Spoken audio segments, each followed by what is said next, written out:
pop out. I thought they were race wings. Yeah. That's pretty cool. And you can set it in the other modes to come out at a certain speed. So what speed does that come out, and what does it do? It's supposed to deflect the rain and wind around your body. So if it's cold, but what year is it? It's brand new. That's high, and that's at low. It hits you right here. Yeah, get the Guzzi wing. 467 pounds, 150 horsepower.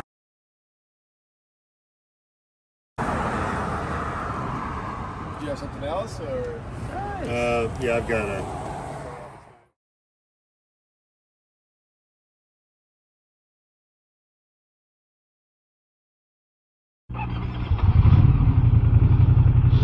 All right, the brand new 2024 Moto Guzzi Mandello V100S. Electronic suspension, electronic screen, electronic aeros. There's Ted, one of the ride-on crew on my street triple. Definitely has a bit of a rumble. Ooh, and we're away. So it's a brand new bike. Ted's only had it about 48 hours. He knows it's a bike I've been interested in this year, and I think it's a really interesting bike. There's very little in this segment. It's a true sports tourer, and interestingly it's shaft driven, and quite a big departure of Guzzi's of old, because this is a really good road to try it on here. So it's really bumpy down here. Yeah, quite a big departure. Moto Guzzi is now part of the Piaggio group. They have big influence obviously because they own Aprilia. So a lot of the kind of build quality and the lessons learned and manufacturing have been borrowed from Aprilia on this. It's a clean sheet, totally new 1000cc engine, far shorter wheelbase than on previous bikes, and it's very interesting looking. I love it in this colour scheme. This is called Verdi Green with the kind of metallic silver with a couple of orange accents. Very, very nice, and it immediately feels you know, I've just arrived on a street triple, which is like 400 pounds dripping wet, so it's obviously heavier than that, but compared with things like my Tiger, of course, 1200, this feels very, very lightweight and an ideal size for touring. The over the seat is a little bit higher than I was expecting. I'm 6'2", I can very comfortably flat foot it, but the seat is quite wide. It's not so much the seat height, but the width is quite wide. However, the seat really looks kind of custom, really. It looks very kind of aftermarket, and so far it's feeling okay. It's feeling fairly firm, which I generally tend to like, because over distance a flatter, firmer seat is generally what you want. Okay, a little bit conky going into first there, you probably heard that. Very reminiscent really of a Boxer twin. I'm just using about 3,000 or 4,000 revs on this. I don't want to rev it too hard because it is a brand new bike, and I appreciate him lending me this because there's very, very few of them in the country right now, and you can probably pick up a standard model fairly easily, but this S model is a lot harder to come, you know, to obtain, as it were. Got a nice little rasp to it. It's not too powerful, this bike. It's about 115 horsepower, and I'm not going to guess at the pounds. I think I've got that written down somewhere, but it feels kind of light enough. Steering is I would say very secure and predictable.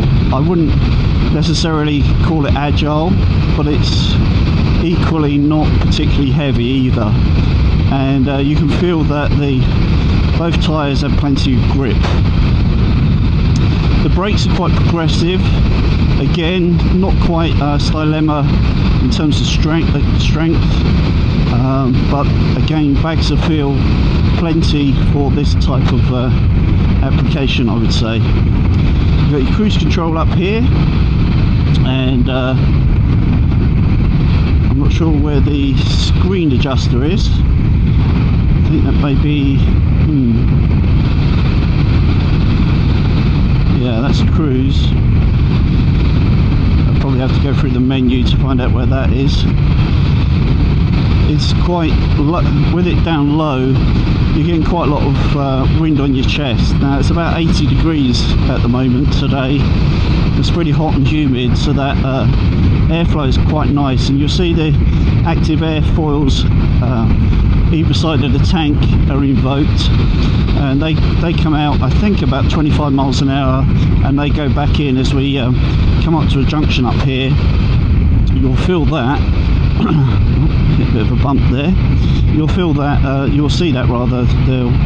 They'll actively go in. There we go. Nice.